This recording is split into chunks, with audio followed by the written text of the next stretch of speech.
إن الحمد لله نحمده ونصلي على رسول الكريم أما بعد أعوذ بالله من الشيطان الرجيم بسم الله الرحمن الرحيم فإن مع العسر يسرا إن مع العسر يسرا সম্মানিত দেশবাসী, আপনারা সকলে অবগত আছেন যে বাংলাদেশের ক্লান্তি লগ্নে এই ভারতবর্ষের পানি বাংলাদেশে নামার কারণে এবং এই দুর্ভিক্ষের পরিস্থিতি আমাদের বর্তমান বাংলাদেশে অবস্থিত হতে যাচ্ছে এবং হয়েছে। সেই কারণে আমাদের খানপাড়া আল ইহসান যুব সংগঠনের সকল সদস্যবৃন্দুর আপ্রাণ চেষ্টায় এবং অক্লান্ত পরিশ্রমের কিছু মেহনতের ফসল আমরা ইতিমধ্যে আমাদের মাঝখানে উপস্থিত করেছি।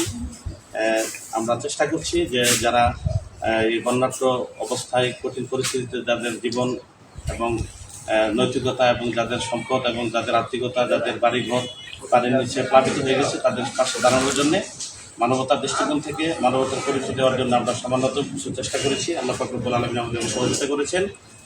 আল্লাহ পাক রব্বুল আলামিন যেন এই কঠিন পরিস্থিতি থেকে আমাদেরকে অতি দ্রুত সেই শান্তিপ্রিয় সুখ দান করেন, সেই আশায় আমরা আল্লাহর কাছে কামনা করছি।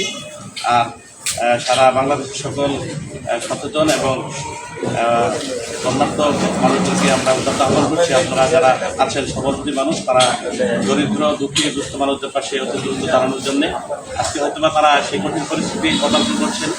আল্লাহ আমাদেরকে ভালো রেখেছেন, হয়তোবা আমরাও এর চেয়ে আরও কঠিন পরিস্থিতির মধ্যে পড়তে পারি। আল্লাহ আমাদেরকে যেন সেই পরিস্থিতির মধ্যে না নিয়ে আমাদেরকে ভালো রাখেন, আমরা সেই কামনা করছি। আর বিশেষ করে আল ইহসান যুব সংগঠনের যে সদস্যবৃন্দরা আছেন, বিশেষ করে যারা প্রবাসী আছেন, তারা অক্লান্ত পরিশ্রম করে আমাদেরকে সাহায্য সহযোগিতা করেছেন।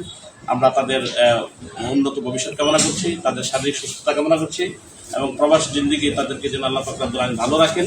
আগামীতেও যেন তারা এরকম গরিব দুঃখী দুস্থ মানুষদের পাশে দাঁড়ানোর মতো আল্লাহ তাদেরকে সেই সচ্ছলতা আর্থিকতা দান করেন। আল্লাহ যেন তাদেরকে তাওফিক দান করেন। আমরা সকলে আল্লাহুম্মা আমিন। দেশবাসীর কাছে দোয়া চাচ্ছি, যারা এই পানির প্লাবিত অবস্থায় যারা মৃত্যুবরণ করেছেন, আল্লাহ পাক রব্বুল আলামিন যেন প্রত্যেকটা সেই মৃত্যুকারী ব্যক্তিদেরকে শহীদি মর্যাদা দান করেন, জান্নাতুল উচ্চ মাকাম দান করেন। আমরা সকলে আল্লাহুম্মা আমিন। সেগুলি আজকে আমাদের এই ক্ষুদ্রতম আল ইহসান যুব সংগঠনের সেই সামান্যত প্রসার বিষয়ে এই মুহূর্তে আমরা সংক্ষিপ্ত করছি। আসসালামু আলাইকুম ওয়া রাহমাতুল্লাহ।